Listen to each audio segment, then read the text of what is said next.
A yau ne ɗimbin al'ummar jihar Kano suka tafi tarbo Abba gida-gida yayin da yake hanyarsa ta dawowa cikin jihar Kano. Ku ci gaba da bibiyar mu ku gyara zama domin ganin yadda abin ya wakana. A yanzu dai Abba Kabir Yusuf ya doso gida. Masu sauraro Assalamu alaikum barkanmu da wannan lokaci barkanmu da jimirin sake kasancewa da ku a cikin wannan tasha ta mai ɗimbin albarka wato Hantsi Top TV wadda ta saba kawo muku zafafan labarai da rahotanni waɗanda babu yaudara ko ƙarya a cikinsu. Ku ci gaba da bibiyar wannan tasha ta mai ɗimbin albarka domin samun zafafan labarai waɗanda suke zagaye da ku birni da ƙauyuka da ma na ƙasashen waje. Ku gyara zama domin jin cikakken rahoton da muka zo muku da shi akan gwamnan jihar Kano Abba Kabir Yusuf yayin da ɗaukacin al'ummar mutanen jihar Kano suka tarbo shi a hanyarsa ta dawowa cikin jihar. A yanzu dai Abba Kabir ya fito yayin da al'ummar jihar Kano suka tafi tarbo shi inda gari ya cika maƙil sakamakon gwamnan jihar Kano Abba Kabir zai dawo cikin jihar Kano.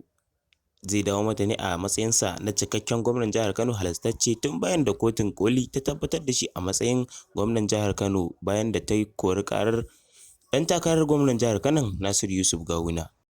Babu shakka mutanen jihar Kano sun yi mai maraba sosai sakamakon yadda gari ya cika gaba ɗaya kowa ya je tarbo gwamnan jihar Kano Abba Kabir Yusuf yayin da kowa ke nuna farin ciki da yi mai maraba da zuwa jihar Kano a matsayin halastaccen gwamna bayan da suke cewa gaskiyarsa ta bayyana yanzu kuma zai dawo a matsayin gwamnan jihar Kano.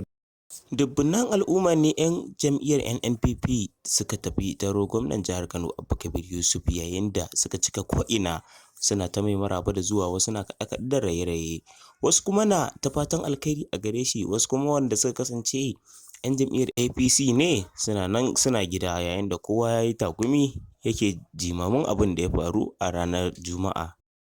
Babu shakka wannan gwamna ya yi matuƙar farin jini a zuciyar al'umma yayin da sai ka kalli yadda mutane ke nuna goyon bayansu da soyayyarsu a gare shi sannan za ka tabbatar da hakan idan kuma ka kalli mutanen da suka je yi mai maraba domin dawowarsa daga jihar Kano a nan abin zai ƙara baka mamaki sakamakon ganin yadda dubbannin ɗaruruwan mutane ne suka tafi tarbo shi yayin da yake hanyarsa ta dawowa jihar Kano.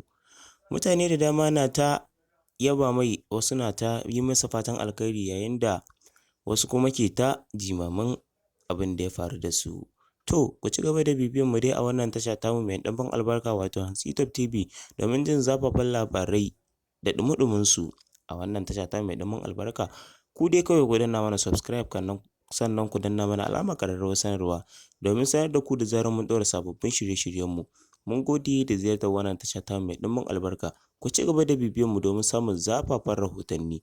Hantsi Top TV ta ku ce. Hantsi Top TV gidan sahihan labarai. Ku danna mana subscribe kana ku danna mana alamar ƙararrawar sanarwa domin sanar da ku da zarar mun ɗora sababbin shirye-shiryenmu.